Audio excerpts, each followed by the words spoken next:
রাইয়ের কাজে তীব্র মনে মনে হাসতে লাগলো। রাই কাঁপা কাঁপা হাতে সুন্দর করে তীব্রর গলায় টাই বেঁধে দিতে লাগলো। রাইয়ের টাই বাঁধা শেষ হতেই তীব্র রাইয়ের কপালে আদর দিয়ে আয়নায় একবার নিজেকে দেখে নিয়ে অফিস ব্যাগটা হাতে নিয়ে বলল, প্রতিদিন এই কাজের কথা যেন আমার বলতে না হয়। ভালো বইয়ের মতো নিজের কাজ করে বকশিস নিয়ে নেবে, মনে থাকে যেন। কথাটা বলেই তীব্র একটা বাঁকা হাসি দিয়ে চলে গেল। রায় তীব্রর যাওয়ার দিকে তাকিয়ে তীব্রকে বকে উদ্ধার করতে লাগলো। বাহ, অন্যের অধিকার ভাগ বসিয়ে বেশ ভালোই তো সুখে আছো দেখছি। রাই সোফার উপর পা তুলে বসে গভীর মনোযোগ দিয়ে গল্পের বই পড়ছিল। হঠাৎ কারো কথা কানে যেতেই বই থেকে চোখ তুলে দরজার দিকে তাকাতেই দেখে রুমা দরজায় দাঁড়িয়ে আছে।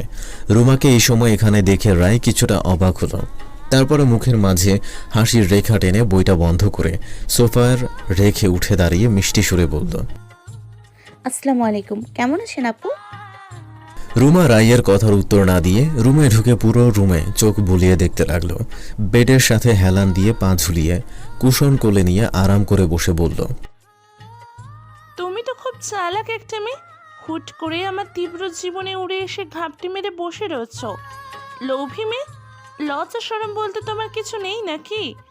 আমার আর তীব্রর ব্যাপারে সব তো জানো, তারপরেও কেন এসে পড়ে রয়েছ? বিয়ের দিন তো খুব বড় করাই বলেছিলে আমাদের জীবন থেকে চলে যাবে, তাহলে এখনো এখানে পড়ে রয়েছো কেন? বড়লোক দেখে ইচ্ছা পাল্টে গেছে নাকি? রুমার কথা শুনে রাইয়ের মাথা গরম হয়ে গেল। তারপরেও মুখের মধ্যে লম্বা হাসির রেখা ঝুলিয়ে বলল, কি নেবেন আপু, চা না কফি? রাইয়ের কথা শুনে রুমা তাচ্ছিল্য করে হেসে বলল, কথা এড়িয়ে যাচ্ছ? আসলে তোমার মতো লোভী মেয়ে বলবেই বা কি? কথা বলার মুখ আছে নাকি তোমার? রায় মুচকি হেসে বলল, কি যে বলেন না আপু, আপনার মতো মহান ব্যক্তির কথা এড়িয়ে যাওয়ার মতো সাহস আমার কাছে আছে বলুন? আচ্ছা, একটা কথা না আমার ছোট মাথায় ঢুকছে না। আমি না হয় বড়লোক দেখে ছলচাতুরি করে এখানে পড়ে আছি, তাহলে আপনি কেন তার জীবনে আসতে চাচ্ছেন? না মানে বুঝতেই পারছেন, যেভাবে হোক বিয়ে তো হয়ে গেছে, সেকেন্ড হ্যান্ড হয়ে গেছে। দুনিয়াতে এত ছেলে থাকতে কেনই বা সেকেন্ড হ্যান্ড ছেলের দিকে নজর দিচ্ছে? রাইয়ের কথা শুনে রুমা তেলে বেগুনে জ্বলে উঠল। রাগী গলায় বলল, তুমি জানো আমি কে? আমাকে এসব বলার সাহস হলো কিভাবে? ছোট লক্ষ্য থাকার, যত বড় মুখ নেই তত বড় কথা। রুমার কথাগুলো রাইয়ের শরীরে তীরের মতো বিঁধছে। ইচ্ছে করছে রুমাকে ইচ্ছে মতো ঝেড়ে দিতে, কিন্তু রায় নিজের রাগটাকে কন্ট্রোল করে অবাক হওয়ার ভান করে বলল, কি যে বলেন না আপু, আপনাকে চিনব না কেন? আপনি হলেন আবার উনির প্যাচের প্যাচ বোন, মানে আমার ননদ। তাই তো আপনাকে এত সম্মান দিয়ে কথা বলছি। আমার চাচি কি বলে জানেন আপু? শ্বশুর বাড়ির কুত্তাটা কেউ নাকি আসতে যেতে সম্মান দিতে হয়, সেখানে তো আপনি একটা জলজান্ত মানুষ। আর কি যে বলেছিলে, ও মনে পড়েছে, আমার মুখ বড় দেখেই তো এমন বড় এক শোল মাছ গিলেছি। মুখ ছোট হলে তো কোনো চুনো পুটি বেছে নিতাম বলুন। রাইয়ের হাসি মুখের অপমানে রুমা রাগে রিরি করতে লাগলো। হাতের কুশনটা রাইয়ের দিকে ছুঁড়ে মেরে বলল, তোমাকে আমি জাস্ট দেখে নিব। রাই লজ্জা পাওয়ার ভান করে বলল, সত্যি আপু, আমি আপনার এতই পছন্দ হয়ে গেছি যে আমায় আবার দেখতে আসবেন? কোনো ব্যাপার না, যখন দেখতে ইচ্ছে হবে তখন আবার চলে আসবেন, কেমন? আমি আমার এই সুন্দর চেহারাটা নিয়ে আপনার সামনে উপস্থিত হয়ে যাব। রুমা কিছু বলার মতো কথা খুঁজে না পেয়ে রেগে মেগে ধূপধাপ পা ফেলে সেখান থেকে চলে গেল। রাই রুমার যাওয়ার দিকে তাকিয়ে ভেঙচি কেটে বলল, আসছে আমার সাথে লাগতে, আমি ভালোর ভালো খারাপের জম।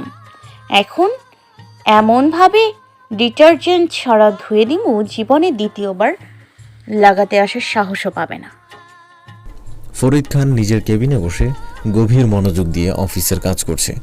একটু পরপর বাম হাতের সাহায্যে চশমাটা ঠিক করে নিচ্ছে। তীব্র দরজায় নক করে ভেতরে প্রবেশ করে বলল, বাবা আমায় রেগেছেন? ফরিদ খান ফাইল থেকে চোখ উঠিয়ে তীব্রর দিকে তাকালো। ইশারায় তীব্রকে বসতে বলে চোখের থেকে চশমাটা খুলে টেবিলের উপর রাখল। তীব্র বিনা বাক্যে চেয়ার টেনে টেবিলে বসে পড়ল। তীব্র বসতেই ফরিদ খান তীব্রর দিকে প্রশ্ন ছুড়ল। তুমি নাকি বৌমায়ের ভার্সিটি চেঞ্জ করতে চাচ্ছ? ফরিদ খানের প্রশ্নে তীব্র ছোট করে উত্তর দিল। চাচ্ছি। কারণ জানতে পারি? কারণটা তোমার অজানা নয় বাবা। তীব্রর সোজা সাপটা জবাবে ফরিদ খান একটু চুপ করে থেকে গম্ভীর হয়ে বলল, বৌমা এ ব্যাপারে কিছু জানে? না, ওকে কিছু জিজ্ঞেস করিনি। তাকে না জানিয়ে কাজটা করা কি ঠিক হবে?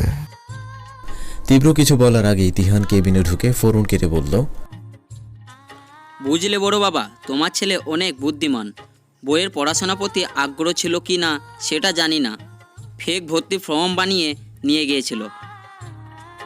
তিহানের কথা শুনে ফরিদ খান তিহানের দিকে তাকিয়ে আগ্রহ নিয়ে বলল। তারপর? তিহান তীব্রর পাশে চেয়ার টেনে বসে বলল, তারপর আবার কি? ভাবি তো ভাইয়াকে জমের মতো ভয় পায়, আসলে ভয় পাই না। কথা যা ব্যবহার করে ভাবির সাথে সারাক্ষণ শুধু ধমকায়। আমার ভাবি বেচারি তো না দেখে বিনা বাক্যে সাইন করে দিয়েছে। যখন জানতে চেয়েছিল এটা কিসের পেপার, তখন তোমার ছেলে কি বলেছিল জানো? ফরিদ খান কপালে ভাঁজ ফেলে তীব্রর দিকে তাকিয়ে বলল। কি বলেছো? তিহান আফসোসের সুরে বলল, বলেছে এটা ডিভোর্স পেপার। তাতেই তো আমার ইনোসেন্ট ভাবিটা কান্না করে অবাক হয়ে গিয়েছে। তিহানের কথা শেষ হতে না হতেই ফরিদ খান গম্ভীর গলায় বলল, তীব্র, তিহান যা বলেছে সব কি সত্যি? তীব্র তিহানের দিকে রাগী চোখে তাকিয়ে আমতা আমতা করে বলল। আসলে বাবা, তীব্রর কথার মাঝেই ফরিদ খান গর্জে উঠে বলল, তোমার দ্বারা এটা আশা করিনি তীব্র। বিয়ের মতো একটা পবিত্র সম্পর্ক নিয়ে এসব মজা ঠিক না। বিয়েটা কোনো পুতুল খেলা না, ইচ্ছে হলে খেলবে তো ইচ্ছে হলে দূরে ছুঁড়ে ফেলবে। তীব্র তিহানকে চোখ দিয়ে শাসিয়ে নিচু আওয়াজে বলল, সরি বাবা, আর এমনটা হবে না। ফরিদ খান পাশে রাখা পানি ভর্তি গ্লাসের উপর থেকে ঢাকনা সরিয়ে গ্লাস হাতে তুলে নিল। ঢকঢক করে পানি পান করে গলা ভিজিয়ে বড় করে নিঃশ্বাস ফেলে নিজেকে কিছুটা শান্ত করে নিয়ে বলল, যার জন্য ডেকেছিলাম কয়েক মাস পরেই বৌমার ফাইনাল পরীক্ষা। আমার মতে এই কয় মাসের জন্য ভার্সিটি চেঞ্জ না করাই বেটার। কেমন স্বামী হয়েছ তুমি যে শত্রুর ভয়ে স্ত্রীকে লুকিয়ে রাখবে? ভয়কে জয় করতে শিখো। নিজের বৌমাকে আশ্বস্ত দাও তুমি তাকে সেফ রাখবে। বৌমায়ের মনে নিজের জন্য সেই বিশ্বাস ভরসা স্থান তৈরি করো। তাছাড়া এমন তো নয় ভার্সিটিতে প্রতিদিনই যেতে হবে। যে দুদিন যাবে তুমি সাথে করে নিয়ে যাবে, আবার নিয়ে আসবে। তিহানের বউ আর বৌমাকে একসাথে ভালো কোনো টিউশন রেখে দাও, তাহলেই তো হয়। মনে রাখবে, শত্রুর ভয়ে লুকিয়ে থাকার মাঝে কোনো কল্যাণ নেই। ভয়কে জয় করে বাঁচতে পারাটাই বড় বাছা। আমার যেটা ভালো মনে হয়েছে সেটা আমি জানালাম, বাকিটা তোমার ইচ্ছে। মদ খেয়ে মাতাল হয়ে এলোমেলো পা ফেলে রাতের বেলা রাস্তা দিয়ে হাঁটছে ফাহাদ। প্রতিদিন নিজের লোকদের জন্য ভালো করে নেশা করতে না পারার কারণে আজ তাদের না জানিয়ে একাই বের হয়েছে সে। ফাহাদ এলোমেলো পা ফেলছে আর বিড়বিড় করে বলছে, পাখি, আমার রায় পাখি, কোথায় উড়ে গেলে তুমি? একবার শুধু আমার কাছে ধরা দাও, দেখবে এবার আর তোমাকে কষ্ট দেব না।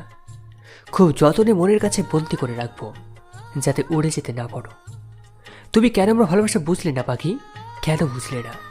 আমি যে পারছি না পাখি, তোমাকে না দেখে তোমার কথা না শুনে থাকলে। আমার যে ভীষণ কষ্ট হচ্ছে। তোমার কি একটু আমার প্রতি মায়া হয় না? একবারও কি আমার কথা মনে পড়ে না? চলে এসো পাখি, প্লিজ চলে এসো। একবার সে দেখে যাও তোমার বিরহে আমি কেমন তিলে তিলে মরে যাচ্ছি। ফাহাদ আর কিছু বলার আগেই পেছন থেকে একটা গাড়ি এসে ফাহাদকে ধাক্কা দিয়েই ছুটে চলে গেল। নির্জন রাতে রাস্তায় পড়ে রইল ফাহাদের নিথর দেহ। বিছানার মধ্যে জড়সড় হয়ে ঘুমিয়ে রয়েছে রাই। হঠাৎ ঘুমের মধ্যে চোখের উপর লাইটের আলো পড়তেই রায়ের ঘুম চলে গেল। রায় পিটপিট করে চোখ খুলে সামনে তাকাতেই দেখলো তীব্র কাভার্ডের সামনে দাঁড়িয়ে কিছু একটা করছে। তীব্র কাভার্ড থেকে টি শার্ট ট্রাউজার বের করে কাভার্ড লাগিয়ে ঘুরে দাঁড়াতেই দেখে রায় চোখের উপর হাত রেখে কপালে ভাঁজ ফেলে শুয়ে রয়েছে। লাইটের কারণে যে রায়ের কাঁচা ঘুম ভেঙে গেছে সেটা বুঝতে তীব্রর দেরি হলো না। সরি, আমার কারণে তোমার কাছে ঘুমটা ভেঙে গেল। আসলে বুঝতে পারিনি আলোতে তোমার সমস্যা হবে। আমি এখনই লাইটটা বন্ধ করে দিচ্ছি। তীব্রর কথা শুনে রায় ঘুম জড়ানো কণ্ঠে বলে উঠল, সমস্যা নেই, আপনি আপনার কাজ করুন, লাইট অফ করতে হবে না। আমি রায়ের চোখ থেকে ঘুম উধাও হয়ে গেল। তড়িঘড়ি করে বেড থেকে নেমে তীব্রর সামনে এসে উত্তেজিত হয়ে বলল, কি হয়েছে আপনার? আপনার শার্টে এত রক্ত কেন? আপনি ঠিক আছেন তো? রায়কে উত্তেজিত হতে দেখে তীব্র সান্ত্বনা দিয়ে বলল, রিল্যাক্স, উত্তেজিত হওয়ার কিছুই নেই। আমি ঠিক আছি, আমার কিছুই হয়নি। তীব্রর কথায়ও যেন রায় নিজেকে শান্ত করতে পারল না। পুনরায় উত্তেজিত হয়ে বলে উঠল, কিছু না হলে শার্টে এত রক্ত লাগলো কিভাবে?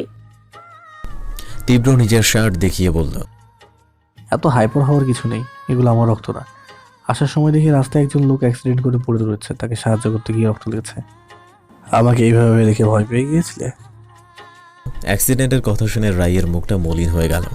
নিচু কণ্ঠে বলল, কথাটা সম্পূর্ণ না করে রায় চুপ হয়ে গেল। তীব্রর কথা শুনে রায় তীব্রর দিকে তাকাতেই দেখল তীব্র ঠোঁটের কোণে হাসির রেখা টেনে তার দিকে তাকিয়ে রয়েছে। রায় আমতা আমতা করে বলল, অনেক রাত হয়ে গেছে, আপনি ফ্রেশ আসুন। কথাটা বলেই রায় সরে গেল। তীব্র কথা না বাড়িয়ে ফ্রেশ হতে চলে গেল। তীব্র ফ্রেশ হয়ে এসে দেখে রায় বেডের সাথে হেলান দিয়ে চোখের উপর হাত রেখে বসে রয়েছে। তীব্র কোনো কথা না বলে রায়ের সামনে বসে রায়ের ওড়নার কোনা দিয়ে মাথা মুছতে লাগলো। তীব্রর কাজে রায় বিরক্ত হয়ে বলল, কি করছেন কি? গলায় তোয়ালে ঝুলিয়ে রেখেও আমার ওড়না দিয়ে মাথা মুছতে হবে? তীব্র একটা ভুবন ভুলানো হাসি দিয়ে বলল, তোমার ওড়না দিয়ে মাথা না মুছলে মনে হয় মাথায় মোছা হয়নি, তাই তো তোয়ালে রেখে তোমার ওড়না দিয়েই তোমাদের কাজ চালাই। রায় দাঁতে দাঁত চেপে বলল, এরপর থেকে ওড়না দিয়ে নাক মুছে রাখবো, তখন দেখবো কিভাবে মাথা মুছছেন। তো তাতে কি হয়েছে? নাকি তো মুছবে, তখন না হয় এক কাজে দু কাজ হয়ে যাবে। মাথা মোছাও হবে, সাথে জেল লাগালেও হয়ে যাবে। কষ্ট করে আর জেল লাগা। রায় তীব্রকে পুরো কথা শেষ করতে না দিয়েই বলল, ইয়াক ছি, আপনি তো খবিস কেন? কি সব কথা বলছেন? যা বাবা, শুরু করলে তুমি আর খবিশ হয়ে গেলাম আমি। রায় কিছু না বলে চোখ মুখ কুঁচকে বসে রইল। তীব্র কিছুক্ষণ তীক্ষ্ণ চোখে রায়কে পর্যবেক্ষণ করে রায়ের গালে হাত রেখে শীতল কণ্ঠে বলল, কি হয়েছে তোমার? চেহারা এমন দেখা যাচ্ছে কেন? শরীর খারাপ? হঠাৎ করে তীব্র ঠান্ডা হাতের স্পর্শ গালে পেতেই রায় কেঁপে উঠল। তীব্রর দিকে তাকাতেই দেখে তীব্র তার দিকে চোখ ছোট ছোট করে তাকিয়ে রয়েছে। রায় মিনমিনে স্বরে বলল, কিছু হয়নি, আমি ঠিক আছি। ঠিক আছো কিনা সেটা জানতে চাইনি, কি হয়েছে সেটা বলো। রায় জানে তীব্র তার পেটের কথা বের করেই ছাড়বে, তাই কথা না বাড়িয়ে বলল, ওই একটু মাথা ব্যথা করছে। মেডিসিন নিয়েছো? না, ঘুমিয়েছিলাম। তীব্র রায়ের দিকে তীক্ষ্ণ চোখে তাকিয়ে বলল, ডিনার করেছো? রায়ের মাথা ব্যথা কারণে সে এশার এর নামাজ পড়ে ঘুমিয়ে পড়েছিল। ফাইজা মুনিয়া বেগম খাবার খাওয়ার জন্য ডাকাডাকি করলে সে জানায় পরে খাবে। তীব্রর কথা এড়িয়ে যাওয়ার জন্য রায় আমতা আমতা করে বলল, ঘুমোলেই ঠিক হয়ে যাবে। রায়ের কথা শুনে তীব্র যা বোঝার বুঝে গেছে। তীব্র কিছু না বলে রুম থেকে বের হয়ে গেল। একটু পর হাতে খাবারের প্লেট নিয়ে রুমে ঢুকে দেখল রায় চোখের উপর হাত রেখে শুয়ে রয়েছে। তীব্র খাবারের প্লেটটা বেড সাইড টেবিলের উপর রেখে রায়ের সামনে বসল। তীব্রকে নিজের পাশে বসতে দেখেই রায় শোয়া থেকে উঠে বসল। কিছু বলার আগেই তীব্র গম্ভীর কণ্ঠে বলল, কোনো কথা না, চুপচাপ খাবারটা খেয়ে মেডিসিন নেবে। রায় যতই তীব্রর সাথে সাহস দেখাতে যাক না কেন, তীব্রর গম্ভীর গলার কথা শুনলেই সে চুপসে যায়। রায় অসহায় ফেস করে তীব্রর দিকে তাকিয়ে রইল। তীব্র সেটা উপেক্ষা করে নিজের হাতে খাবারের প্লেট তুলে দিল। রায় মিনমিনে গলায় বলল, আমি খাবো না।